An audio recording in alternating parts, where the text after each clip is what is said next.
Соңғы айтатыным ауыз ашар уақыт нәрселер. Бір ауылдарда көрдік деген адамдарды да білдік.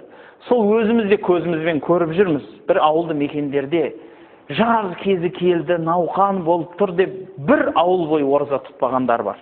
Бір кісі айтады, қонақ болып ауызашар болғасын бардым дейді, ат шаптырып. Ауылға барып отыр едім, ауызаша енді дүйім ел келіп отыр дейді. Ана жерде енді аз дегенде бір 200-300 адам отыр дейді.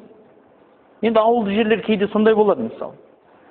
Топырлап отыр, ығай мен сығай келген, пәленше байекең ауызашар беріп жатыр деп отыр. Бір уақытта ал енді намаз шам болды, ауыз ашайық деп бүйтіп жан-жағыма қарасам, бәрі үндемейді. Мен бір өзім құрмадан жедім, аузымды аштым. Сонда дейді, сол үйде 150-200 адам ішінде бір өзім оразамын дейді. Ойлаңыз. Сондай жерлер бар.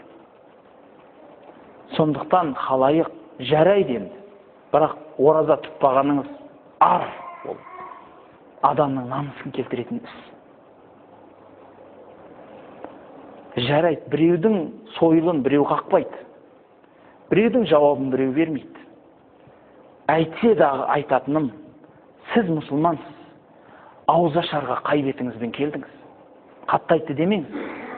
Бірақ не бетіңізбен келдіңіз? Сіздің аузыңыз ашық қой, қай жеріңізді ашуға келдіңіз енді?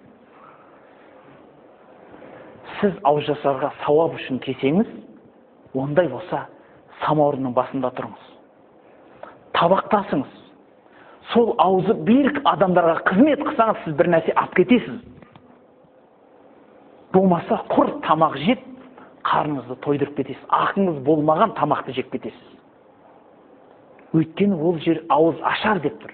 Аузы берік адамды ғана шақырды. Аузыңыз ашық па, барудан ұялыңыз. Барсаңыз қызметке барыңыз. Еш болмағанда жарайды. Аузы берік адамның жанына отырып, етіңді мен турайын, шайыңды мен құяйын, наныңды мен сындырайын. Еш болмағанда ше. Басқа қолыңыздан келмеді. Самаурында жастар тұр. Еш болмағанда Құдайдан ұялсаңыз, сол кісіге қызмет қылыңыз. Мүмкін бір нәрсе алып қайтасыз үйіңізге. Сондықтан пайғамбарымыз саллаллаху алейхи ва саллямның хадисі бар. Ла яакулу таамака илля тақи дейді. Сенің тамағыңды тақуа адамнан өзге адам жемесін деген сөзде бар. Мен халыққа тамақ берме, ас берме демеймін. Ағайын туыс, жора жолдас, көрші қолаң болады. Бірақ сол кісілерді шақырғанда өзіңізге де эконом болады. Аузы берік адамдар. Ұялмай қойыңыз, қазір ұялатын заман болған жоқ өзі. Өзі қазір ешкім қазір ұялмайды өзі. Қорықпай айта беріңіз, халайық, мен бүгін үйде ауызашар жасаймын. Аузы берік адамдар келіңіздер деп айта беріңіз. Жақсы болады.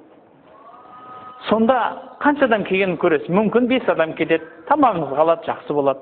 Мүмкін 100 адам келеді, ол да жақсы болады. Бірақ соның бәрі ауыз ашып кетеді. Шын ауызашар сол болады.